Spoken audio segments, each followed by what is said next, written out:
Drift.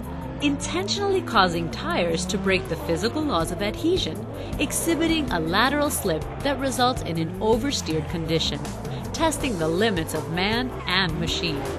Drifting is generally kind of an offshoot of just street racing in Japan. They started drifting up in the mountain roads up there. They always say control and loss of control at the same time. Unlike a regular race event where they race for times, they're raced based on their style. So I guess you could call it similar to like figure skating. Popularized by Japanese street racers or hashiyira over 15 years ago, drifting is now one of the fastest growing motorsports in the world. And in mid-November 2008, drifting peeled into the port of Long Beach.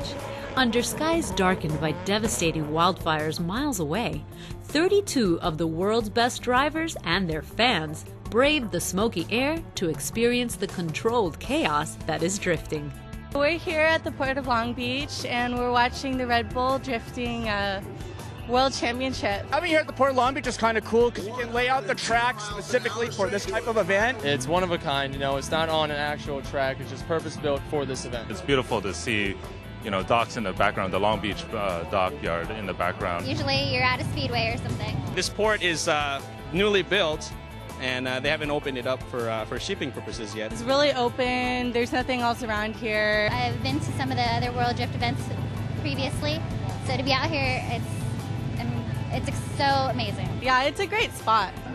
Flanked by massive gantry cranes and nestled amidst a striking industrial landscape, the port's undeveloped 160-acre Pier S was the ideal stage for a sport that draws its cutting-edge appeal from the fusion of high-tech machines and blink-of-an-eye human skills.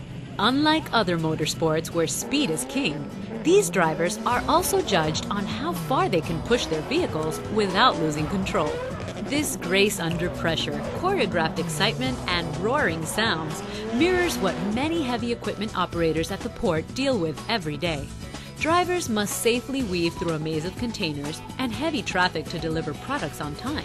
Top loaders, whether loading or offloading containers, must perfectly repeat their actions and work in unison with others on the ground while avoiding accidents. And the biggest stars of the goods movement race? The gantry crane operators must synchronize their senses with their equipment, moving objects above and below, all while meeting deadlines with zero errors. Looking at this busy cross-section of terminal traffic, drifting doesn't look so chaotic after all, or does it? We are on Terminal Island in Long Beach, California, and it is an awesome event. This is the world final drifting event. The top 32 drivers in all of the world. There's a big crowd too, thousands of people. I'm hoping that it turns into like an annual thing. One of the crazier courses we've ever had. You know, we're having a good time. To even be here with these other drivers from around the world, it's amazing.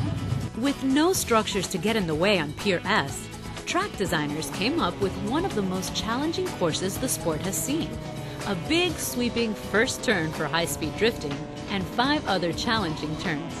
A high-speed entry also pushed racers over 100 miles per hour as they pursued the largest drifting prize purse ever offered. I think it's a really unique opportunity for people to see real artisans in cars doing some things that they might want to do on the streets but can't because of legality reasons. But it makes a great show. There's a lot of noise. There's a lot of sideways action, and watching these guys do what they do at the skill level they have really is an amazing feat. Trackside viewing areas were also set up, so fans could literally feel the rush of wind as their favorite drivers slid by.